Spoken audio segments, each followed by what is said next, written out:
ओम नमः शिवाय शिवजी सदा सहाय। ओम नमः शिवाय गुरुजी सदा सहाय। 47वां अध्याय धूम्रलोचन चंड मुंड बीजवद वर्णन। धूम्रलोचन दैत्य अरु वीर चंड अरु मुंड रक्त बीज वध की कथा थे जो शक्ति गुंड। ऋषि बोले, शुंभ निशुंभ नाम के दो दैत्य परम पराक्रमी हुए, जिनके तेज से चराचर त्रिलोकी कांप उठी। दीनों से दुखी होकर सभी देवता हिमाचल पर जगत की जननी श्री पार्वती जी के पास पहुँचे। उन्हें प्रणाम स्तुति करके बोले, हे भवानी महेशानी, आपको प्रणाम हो, हमारी रक्षा करें।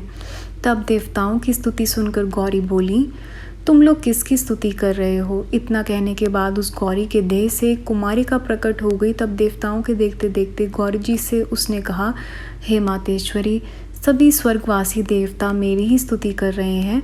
तब उस कुमारी का नाम शरीर कोश से निकलने के कारण कौशिकी तथा प्रकट होने के कारण मातंगी प्रसिद्ध हुआ।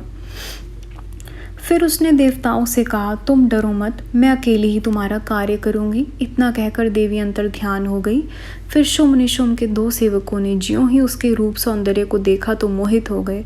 अपने राजा शुंभ निशुंभ के आगे उसके रूप की प्रशंसा करते हुए बोले, एक बड़ी सुंदरी स्त्री हिमाचल के शिखर पर सिंह वाहिनी होकर निवास कर रही है।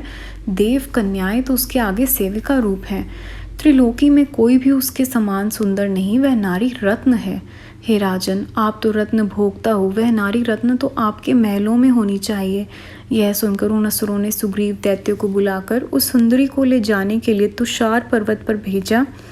तब वह हिमाचल पर पहुंचकर मातेश्वरी जगदम्बा से बोला, हे देवी जी, इंद्रादिक देवताओं को वश में करके सभी रत्नों के भोक्ता शुंभ निशुंभ नामक दो दैत्यों ने मुझे आपके पास भेजकर कहा है कि तुम स्त्री रत्न हो, हम दोनों में से किसी के साथ आकर विवाह कर लो। इतना सुनकर देवी जी ने कहा, हे दूत, तुम सत्य कह रहे हो। शुंभ निशुंभ दोनों पराक्रमी वीर हैं, किंतु मैंने एक प्रतिज्ञा कर रखी है, जो वीर मुझे युद्ध में जीत लेगा मैं उसके साथ विवाह करूंगी। यह संदेश तुम उन्हें पहुंचा दो। तब आकर उस दैत्य ने शुंभ को सभी वृतांत सुना दिया। उसको क्रोध उत्पन्न हुआ। उसने अपने सेनापति धूम्रात्र से बोला, तुम तुषार पर्वत निवासिनी नारी को ले जाओ। यदि प्रेम से न आए तो युद्ध करके किसी न किसी प्रकार जबरदस्ती से ले आओ। यह सुनकर धूम्राक्ष हिमाचल पर पहुंचकर मातेश्वरी से बोला, हे देवी जी, तुम प्रेम पूर्वक हमारे स्वामी के पास चलो, नहीं तो मेरे पास इस समय 60,000 दैत्य हैं, उनसे मैं तुमको पकड़वा कर ले चलूँगा। तब जगदम्बा बोली, हे वीर, मैं कैसे करूं अपनी प्रतिज्ञा, तो मैं तोड़ नहीं सकती हूँ। युद्ध करके मुझे भले ले जाओ। तब ध्रुमाक्ष शस्त्र उठाकर मारने के लिए ज्यों ही दौड़ा, त्यों ही देवी जी ने हुंकार शब्द द्वारा उसे भस्म कर दिया। उसके भस्म हो जाने पर देवी जी के वाहन सिंह ने क्रोध में आकर उसकी सेना के राक्षसों को भक्षण कर लिया। कुछ भाग गए। जब उस शुंभ ने अपने सेनापति ध्रुमराक्ष को मारा जाना सुना तो उसे क्रोध हुआ। तब चंड मुंड एवं रक्त बीज आदि दैत्यों को बुलाकर युद्ध के लिए भेज दिया। तब सिंह सवार उस जगदम्बा को देखकर वह दैत्य बोले, हे देवी, तू प्रेम पूर्वक शुंभ निशुंभ में से किसी को अपना पति बनाकर शोभा को प्राप्त कर। इतना सुनकर वह देवी बोली, जिनकी विष्णु आदि सभी देवता स्तुति करते हैं और जिनके तत्व को वेद भी नहीं जान सकते, उस परम ब्रह्मा परमात्मा की मैं सूक्ष्म प्रकृति हूँ, फिर भला किसी और को किस प्रकार पति बनाऊँ। हे दैत्य लोगों, यदि कुछ शक्ति है जो मुझे विजय करके ले जाओ। तब दैत्य बोले, हे देवी जी, हम आपको एक अबला नारी समझकर मारना तो नहीं चाहते थे, किंतु आप स्वयं ही मरना चाहती हैं, इसलिए अब तैयार हो जाओ। यह कहकर बाणों की वर्षा करने लगे। तब युद्ध में देवी ने चंड मुंड रक्त बीज आदि सभी दैत्यों का अपनी खंग द्वारा वध कर दिया। देवी शत्रु होते हुए भी उन दैत्यों ने देवी के भक्तों की गति प्राप्त की। 48वां अध्याय सरस्वती देवी का प्रकट होना।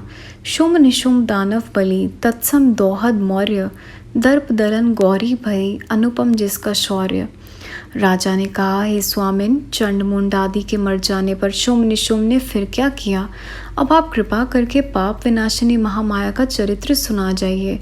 ऋषि बोले, इस प्रकार चंड मुंड आदि दैत्यों का मारा जाना सुनकर तब काल के मौर्य दोहद बड़े बड़े दैत्यों को युद्ध करने के लिए भेज दिया और स्वयं भी रथ पर सवार होकर युद्ध के लिए चल पड़ा। युद्ध के बाजे बज गए। सभी योद्धा अस्त्र शास्त्रों से सुसज्जित होकर युद्ध भूमि में पहुंच गए। तब जगदम्बा ने शत्रु सेना को देखा, अपने धनुष पर चिल्ला चिढ़ाकर बाणों की वर्षा करने लगी। घंटा बजा दिया। जगदम्बा का वाहन सिंह भी गरजने लगा।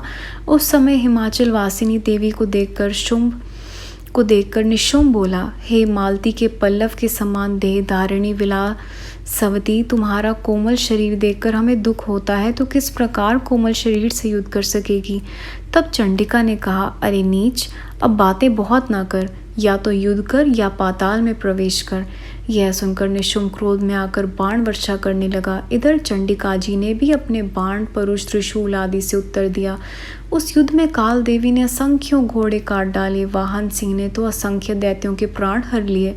रुधिर की नदी बह चली। इस विकराल युद्ध को देखकर निशुंभ विचार में पड़ गया। उसने सोचा कि बड़े आश्चर्य की बात है कि मैं एक नारी से पराजित हो जाऊंगा। इस कराल काल की बलिहारी है जो दरिद्रों को धनी एवं धनियों को दरिद्र बना देता है। इस नारी ने तो मूली गाजर की भांति मेरी सारी सेना काट डाली। अस्तु देखा जाएगा। तब सुंदर रथ में सवार होकर स्वयं देवी के सम्मुख जाकर बोले, हे देवी, यदि युद्ध करना हो तो मेरे साथ युद्ध करो। इन बेचारे सिपाहियों के मारने से क्या प्रयोजन। इतना कहकर निशुंभ बाण बरसाने लगा। देवी जी ने सभी शस्त्र बाणों द्वारा काट दिए। तब दैत्य ने ढाल तलवार उठा ली और देवी की ओर लपका। उसी समय चंडिका ने उसको काट डाला। फिर विष बुझे शत्रुओं का रुधिर चाटने वाले बाण छोड़ने, जिससे शीघ्र ही निशुंभ मरकर पृथ्वी पर गिर गया।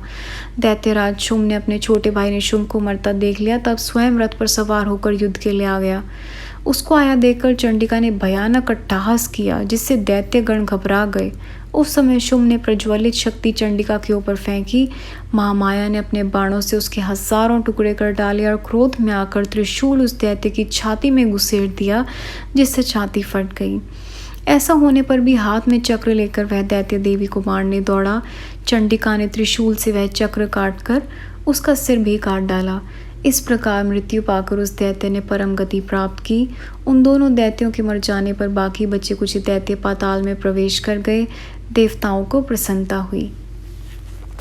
संगत जी, अध्याय यहाँ समाप्त होता है। गुरु जी, संगत जी, यहाँ तक आते हुए कैसे भी कोई भी जाने अनजाने में भूल हुई हो, प्लीज़ माफ़ करिएगा। अगला अध्याय हम अगली वीडियो में सुनेंगे। ओम नमः शिवाय। शिव जी सदा सहाय। ओम नमः शिवाय। गुरु जी सदा सहाय। और संगत जी, एक वीडियो में मैंने शिव जी चालीसा भी अपलोड करी है, आप ज़रूर वो भी सुनिए। Thank you Guru ji. Thank you संगत जी। जय गुरु जी महाराज।